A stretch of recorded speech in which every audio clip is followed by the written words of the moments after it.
self-discovery, things like that. And I've seen in myself, because I feel like I would say I would consider myself I'm still doing this for free, because I'm not getting paid monthly in a way. Yes. Even though Podmatch that pays me now and then in terms of doing this podcast, but my my mission in a way of, I would say, my main focus is the fact that I'm doing for free. I am spending my time in terms of helping people out there being able to talk about Yeah. actually talk about mental health and continuing the conversation around mental health.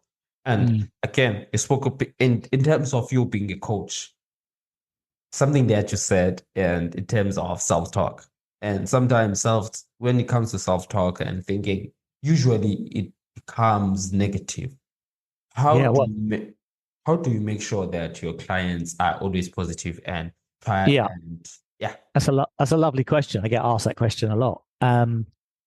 How I see it is there are certain habits that are really useful to adopt if you want to be a great leader or you want to be a great performer, both. Mm, There are certain habits to adopt, and four or five of these we can look at the others, but the one that refers to your question is the habit of spending more time in self-coach than self-judge. mm, This is a habit. It's a practice. It's a physical practice. So if you notice that you're thinking more from your self-judge place, like, I did it wrong, I'm not good enough, etc., whatever it might be, then you need a balancing voice of your self-coach, which is you're learning slowly, you're getting better with each minute that's passing. mm. Actually, you did a couple of things really well in that event. There wasn't just things you didn't do well.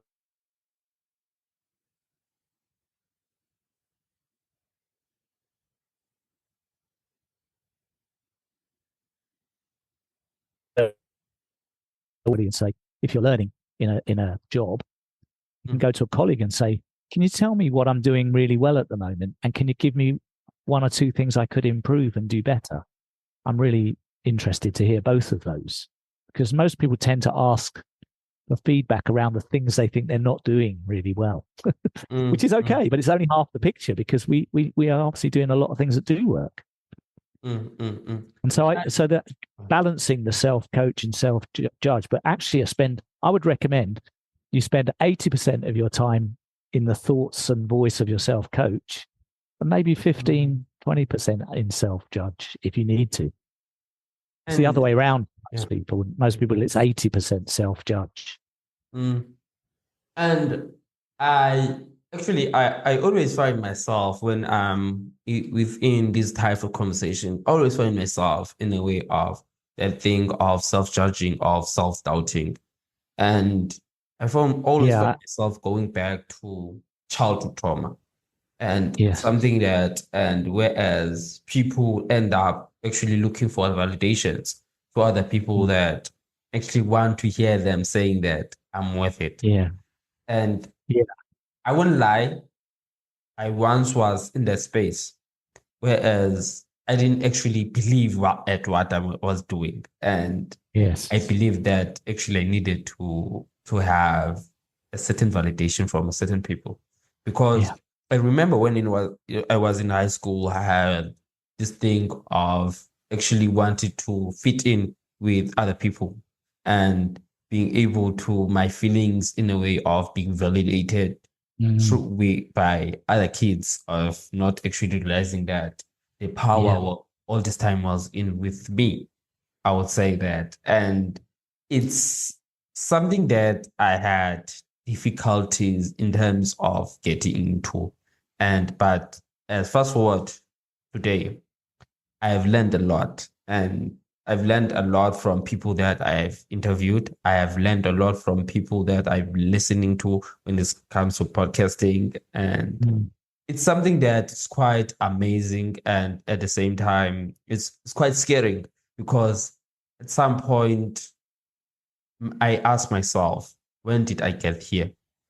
Mm. And actually try by any means, as much as I have all this knowledge, I try by any means to be humble in a way of Yes. not being ignorant, of saying, now, no, I know what I'm talking about.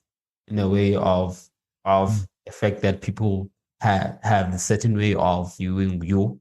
And I'm always afraid of being in the bad side of people and thinking that I am not grateful for what people have done for me in a way of in terms of Yeah, support. So it's yeah, quite something that I've been trying to be mindful of. And as yeah, much as I try to remove fear out of it, because sometimes fear can interrupt you in a way of as much as you're doing a good job, but fear can actually plant those thoughts of self-doubt of saying that. yeah. It's when we're having thinking Mm, about about mm, mm, the mm, possibility. And remember, this is one of the key things that I learned in the mindfulness practice. When you're living in the present moment, in the moment now, like you and me, we're in this moment now, mm, talking to each other. We're not living in the future. We're not living in the past in our thinking. We're present and we're thinking about what we're saying right here, right now. So mm, this is life. We're actually alive here. We're fully engaged in life in this moment. mm, Most of the time, when we're not in things like this, we're living in our past because we're in our bodies. We're thinking about what's happened yesterday or what happened at a mm, meeting that mm, didn't go well. mm, mm, Or we're thinking about a future event that is quite scary and how badly it could go wrong. And we're worried or we're anxious. We don't have enough money or this is going to go wrong or someone's going to not like what we do or something. So in the past or in the future, this is just conceptually in our thinking. That's not real life. We're not present in that life. We're mm, thinking our life, and that those thoughts then generate feelings that match to the thought. So if you're thinking, "Oh, I'm really worried," your body goes into a feeling of anxiety. You get cortisol, and you get certain chemicals go around your body, and it confirms your thinking. It matches to your mm, thinking. Whereas if you're having thinking, which is that thing tomorrow is going to go brilliant. I think it's going to be amazing. I'm going to mm, love mm, it. mm, mm, You have a totally different feeling in your body from that kind of thinking. So the thinking and the feeling, they kind of go together and match each other. So if you want to release yourself from stress or anxiety, you have to go back to what it is you're thinking and choose, if you can, choose different thoughts. Then you'll generate a different physical experience in your body. But we live in the experience of our thinking, not in the outside world. This is a big mistake, I think, that mm, we're led to believe when we're kids, that everything that goes on inside us is caused by something outside. Are like, oh, you're upset because you didn't get first place in that race, or your friend was not very nice to you, so you feel upset, as if the actions of that person outside is what's caused your feeling. But it's not. It's your own thinking that mm, causes the feeling. We're not taught this very well in schools, in our system. mm.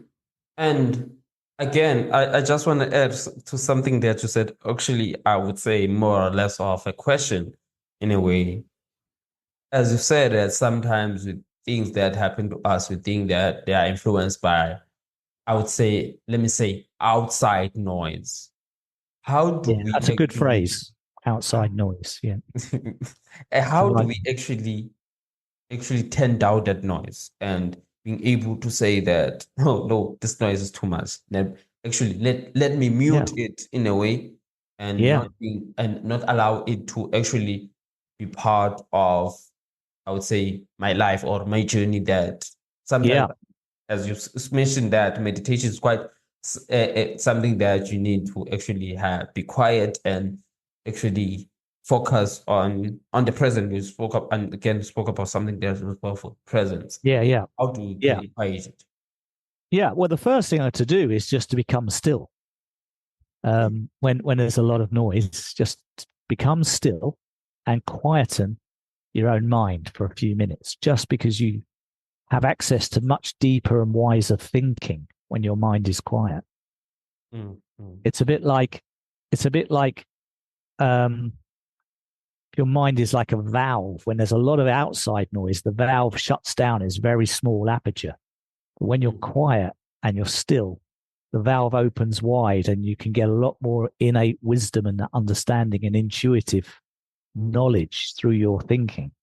You pick up signals like in a different way. So that's one thing, is to quieten and just let everything settle, breathe and let everything settle. And then the second thing is to come full circle back to your first question. Look at your situation not as if you're the actor in a scene, in a film, because the actor has to follow the script and do what the director and the script writer have written. But if you're actually looking at it, if you were the script writer or the director, you can change the scene. You can change the things the actor says. You can rewrite the scene in a different way. You don't have to stick to the script the actor follows. But we mainly think that we're the actor in our drama story. So through awareness, we can come to realize that we're not the actor. We're the script writer and the director, and we can decide how the scene plays out. We can change it or leave it completely.